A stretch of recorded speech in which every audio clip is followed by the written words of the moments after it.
ഇവിടെ വന്നാൽ ഭയങ്കര സ്വീകരണം. അതായത് നമ്മൾ വിചാരിക്കുന്നതിന് അപ്പുറമുള്ള സ്വീകരണമാണ്. ഇപ്പം തന്നെ ഇപ്പോൾ ഈ കഴിഞ്ഞ കേരള യാത്രേൻ്റെ ഇവിടെ അന്ന് നിന്ന ആ സമയത്ത് നമ്മൾ എന്തെല്ലാണ് ഞമ്മക്കടക്കം കിറ്റ് ഒന്ന്, ഭക്ഷണത്തിൻ്റെ പിന്നെ പറയണ്ട, രണ്ടാമത്തത് കിറ്റ്, പിന്നെ നമ്മൾ വണ്ടികളെല്ലാം ഫുള്ള് കഴുകി സർവീസ് ചെയ്ത് ഇനിയൊന്നും ആക്കാൻ ബാക്കിയില്ല, എല്ലാം റെഡിയാക്കി വെച്ചിട്ട് അത് നമുക്ക് പറഞ്ഞു തീർക്കാൻ പറ്റാത്ത അത്ര സൗകര്യം ചെയ്യുന്ന സ്ഥാപനമാണ് മഅദിന് തങ്ങൾ ഉസ്താദ്.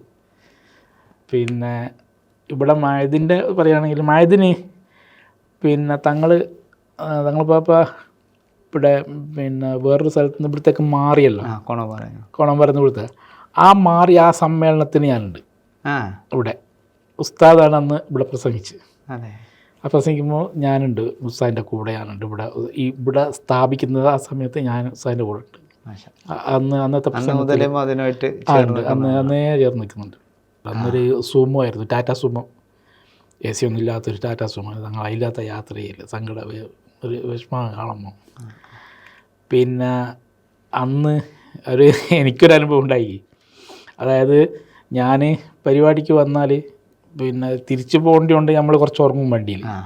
അങ്ങനെ വണ്ടി അന്ന് ടൊയോട്ട കൊറോള വണ്ടി. അപ്പോൾ അതിൽ കിടന്ന് ഉറങ്ങിയായിരുന്നു.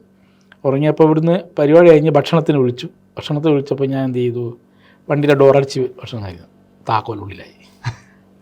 ആകെ വേജാറ്, അദ്ദേഹത്തെ ഭക്ഷണമെല്ലാം ആകെ വേജാറായി. ഉസ്താദ് പോകണ്ടായി, ഇതിൻ്റെ ഉള്ളിൽ കുടുങ്ങുകയും ചെയ്ത്. ഇതാണെങ്കിൽ ഈ ഗൾഫിൻ്റെ വണ്ടിയാണ്, അങ്ങനെ ഇങ്ങനെ എടുക്കാനാവില്ല. അപ്പം എന്നോട് പറഞ്ഞു, കഴിഞ്ഞ് വേജാറാണ്ട, നമുക്ക് ഇവിടുത്തെ വണ്ടിയിൽ പോവാം.